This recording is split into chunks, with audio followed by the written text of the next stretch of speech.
nataka niingie tu term kidogo. Watu tukiwaambia one term, sisi tunasemanga one term siku zombo. One term siku zombo. One term wakijaribu wakuambia two term, mimi nataka tukue na two term yetu. Akikwambia two term, tutamtoa, tutamshinda, tutamfukuza, tutamrarua, tutampeleka sugoi. Namna hiyo masi, namna hiyo. Tuko na two term yetu. Tuko na two term yetu. Yesterday we had 3 political functions that took place concurrently. We had the Jubilee NDC at Ngong Racecourse. We also had the ODM celebrations at Gusii Stadium where they were celebrating 20 years of ODM, as you can see in these images.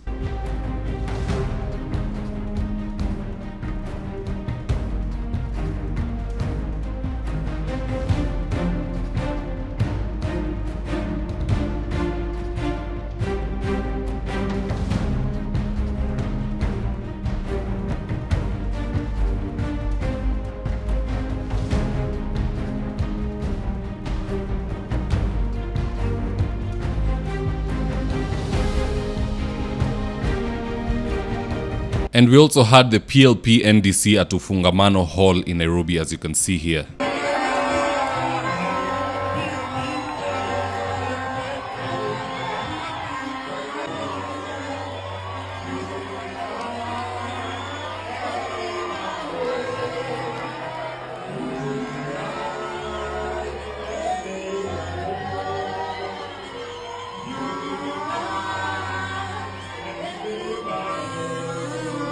Now, since I already covered the Jubilee NDC yesterday, in this video I will quickly highlight the chaotic ODM celebrations at Gusii and the PLP NDC at Ufungamano. And so with no further ado, let's get after it. First up is the PLP NDC, where a new version of two-term was launched. In fact, here's the tip. Nataka niingie two-term kidogo. Watu tukiwaambia one term, sisi tunasemanga one term siku zombo. One term siku zombo. One term siku zombo. Wakijaribu wakuambia two term, mimi nataka tukue na two term yetu.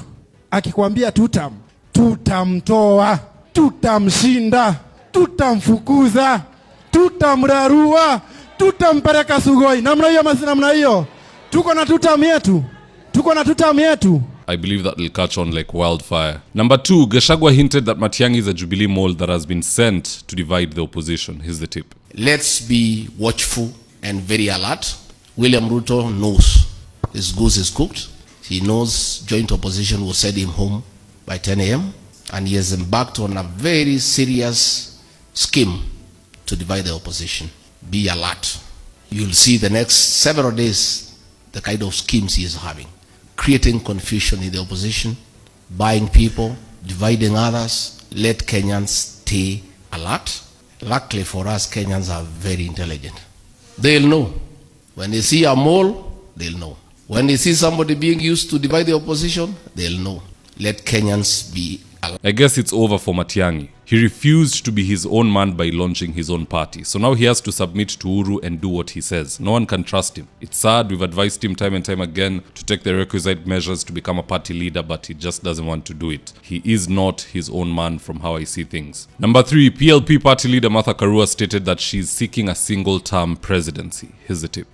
Martha Karua, yours truly, is seeking a single term, one term.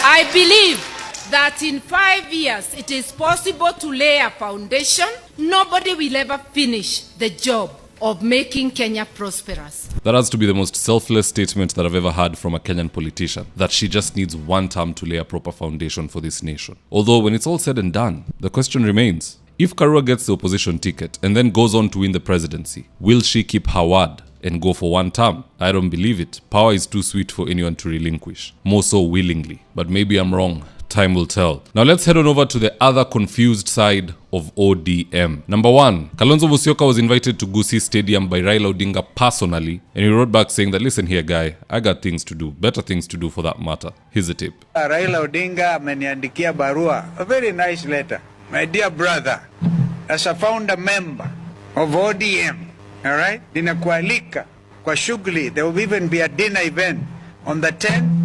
And unfortunately, I'm going to reply nimwambie on the 10th. And I don't really blame Kalonzo for refusing to attend. Sababu kwa ground the only thing present was chaos. People were using chairs as battering rams and smashing them on each other's heads. In fact, here's a video of the goons.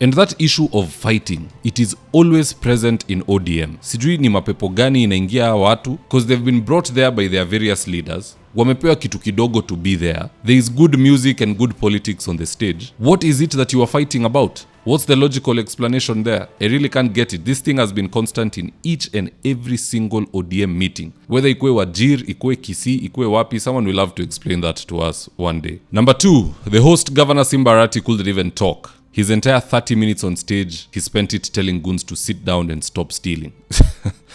Don't take my words for it. Here's the tape. Wangwana hapa keti chini tafadhali. Tuketi chini. Hii team, keti chini. Keti chini. Mtu yoyote ambaye ni mwizi hahitajiki hapa ndani. Muibianeni kabisa. Just don't try it in 2027. Still where you want, not in 2027. Number 3, the entire crowd that was there at Gusii Stadium was not organic. These guys were ferried by buses. In fact, here's one of the many tweets that I've seen corroborating the story, and I quote, "Buses from Migori and Homa Bay have arrived in Kisii town ahead of ODM at 20. And here you can see the said buses. So in conclusion, this ODM celebration was 1, unnecessary, it was forced, it wasn't organic. In fact, it was engineered to steal attention from Jubilee and the PLP NDCs, and also to give a chance for pickpockets to pickpocket. I would dare say, as a referee, I would definitely give them a red card. Because then again, what are you celebrating at a time when Kenyans are languishing in poverty? SHA is not working. Housing is a scam. Imekuwa watu walichanga, nyumba zimejengwa, the president is doing tokenism. Anapea watu kuwafurahisha, anapea Harambee Stars, anapea sijui walimu wagani, anapea wanajeshi. How about those people who are contributing? Na wao? How hawakujui? Personally, how will they ever get to own one of those houses? So there's nothing to celebrate at this juncture. That was an ill-timed celebration by ODM. It was designed to be a distraction, but it did not work for the most part. Now, at the end of the day, guys, that's all I had for you today. Do drop me your comments in the comment section below, and I'll do my best to read them and to give you a response. And with that is today's ad of the day. If you're in need of electrical wiring, solar installation, or electrical fittings such as strip lights, snake lights, downlighters, or chandeliers, contact Engineer Wycliffe at 0707 476602, and he'll get your house dapped up.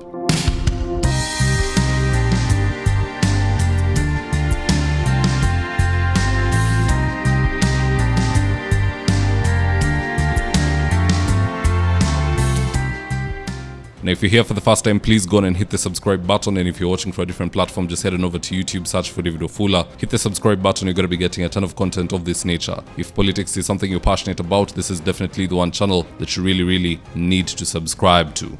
All right, guys, adios.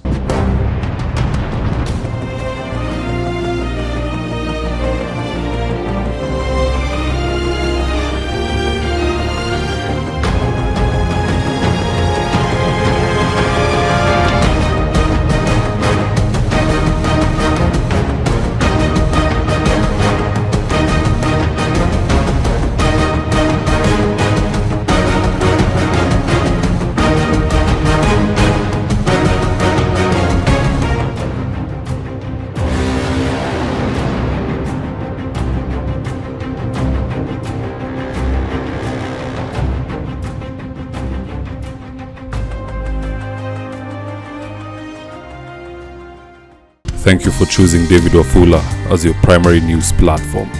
We put countless hours in research, recording, and editing.